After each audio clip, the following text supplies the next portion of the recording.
शरद पूर्णिमा के दिन जब तक रेवासा के महाराज आचार्य चरण हस्ताक्षर नहीं करेंगे तब तक वर्ष भर का सेवा विधान नहीं बदलेगा।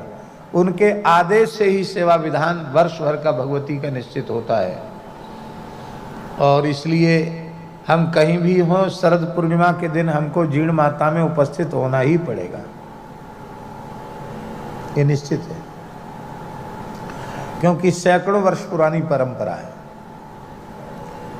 कम से कम 500 वर्ष से ये परंपरा लगातार चली आ रही है। उस परंपरा का निर्वहन करना पड़ता है। और श्री सालासर बालाजी,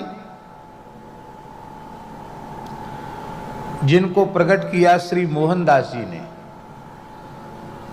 मोहनदास जी विरक्त संत थे और मोहनदास जी का गुरुस्थान रेवासा पीठ ही था। उसी रेवासा धाम के वो शिष्य थे। उनकी बहन रेवासा के बगल में लूण नामक गांव है, वहां के निवासी थे। उनकी बहन विवाही थी सालासर में, और माता पिता भी भगवत धाम सिधार गए थे। और जहाँ बहन विवाही थी सालासर में, उनके मोहनदास जी के बहनों भी स्वर्ग सिधार गए थे। अब अकेली बेचारी बहन थी और बहन के 2 पुत्र थे। बहुत भारी विपन्नता थी, कैसे बालकों का भरण पोषण हो, इसकी बड़ी चिंता थी। तो मोहनदास जी की बहन रोती थी कि मेरे माता पिता भी नहीं हैं, सास ससुर भी नहीं हैं, पति भी चला गया, मैं और मेरे 2 पुत्र। हे प्रभु, ये कहीं भूख से मर न जाएं, क्या करूं मैं, अकेली स्त्री क्या करूं। और यहाँ मोहनदास जी भजन कर रहे थे। तो श्री ठाकुर जानकीनाथ जी ने उन्हें आज्ञा की कि तुम अपनी बहन की कष्ट में सहायता करो, इससे तुम्हारे वैराग्य में कोई कमी नहीं आएगी। पर इस समय वो बहुत दुखी है, आर्त है, उसकी सेवा करो। तब आपने ठाकुर जी की आज्ञा गुरु जी को बताई कि ठाकुर जी स्वप्न में ऐसी आज्ञा दे रहे हैं। तब गुरु जी ने प्रसन्न होकर आदेश दिया कि जाओ। तब आप सालासर आए। बहन से बोले हम घर में तो नहीं रहेंगे, खेत पे ही मढ़ई डाल करके, झोपड़ी डाल करके रहेंगे, और पूरी खेती तब तक करेंगे जब तक तुम्हारे पुत्र स्वयं काम करने के योग्य न हो जाएं। पुत्र आत्मनिर्भर हो जाएंगे तो फिर हम अपने जैसे उन्मुक्त भाव से भजन करते भजन करेंगे। तो आप वहां परिश्रम पूर्वक खेती करने लगे। मोहनदास जी महाराज सारी सेवा करते और नाम जप करते, कीर्तन करते, नाम जप करते। नाम जपते जपते वो करने लगे सेवा।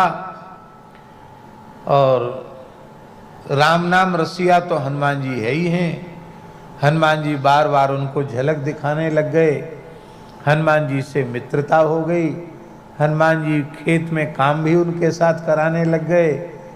और हनुमान जी से कभी कभी कुश्ती लड़ने लग जाते, तो खेत पर उठा पटक होने लग जाती। छोटे छोटे भांजे वहाँ खेलते। वो अपनी माँ से कहते कि मामा जी तो पता नहीं काम करते करते बार बार गिरते पड़ते, गिरने लग जाते, फिर उठ के खड़े हो जाते, फिर गिर जाते। अब उनको हनुमान जी तो दिखाई नहीं पड़ते थे, मामा जी गिरते पड़ते दिखाई पड़ते थे। बहन यही समझती कि बेचारा अब साधु है, बहुत काम करता है, गर्मी दिमाग में चढ़ गई है, इसलिए ऐसा होता है। बोले तुम ठीक तो हो? बोले बिल्कुल ठीक हैं। इसी बीच में हनुमान जी की एक प्रतिमा कोई राजा के यहाँ प्रकट हुई थी। वो जा रही थी दूसरे क्षेत्र में बैलगाड़ी से, और वहीं जाकर बैलगाड़ी रुक गई जहाँ आज सालासर बालाजी हैं। और हनुमान जी ने कहा इसी विग्रह में हम विराजमान रहेंगे और अब तुम हमारी सेवा करो। और फिर अब तुम्हारे बहन और तुम्हारी बहन के जो पुत्र हैं उनके वंशजों पर धन की कमी नहीं रह जाएगी। आप सेवा करने लगे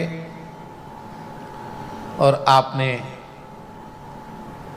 हनुमान जी की आज्ञा से अपने भांजों को पुजारी बनाया और हनुमान जी की पूजा बाल ब्रह्मचारी ही करेगा। कौन करेगा हनुमान जी की पूजा? तब हनुमान जी ने आज्ञा दी, आपने अपना जो वस्त्र धारण करते थे उस वस्त्र को आसन में लपेट के रख दिया। आज भी उसी वस्त्र में लपटे हुए आसन पर बैठकर पुजारी पूजा करते हैं। उसमें भाव होता है कि अब वह व्यक्ति नहीं मोहनदास जी का स्वरूप हो गया और जिसकी पूजा आती है वो घर से आ जाता है, मंदिर में स्नान करके अपरस में हो जाता है, किसी का स्पर्श पुजारी नहीं करता।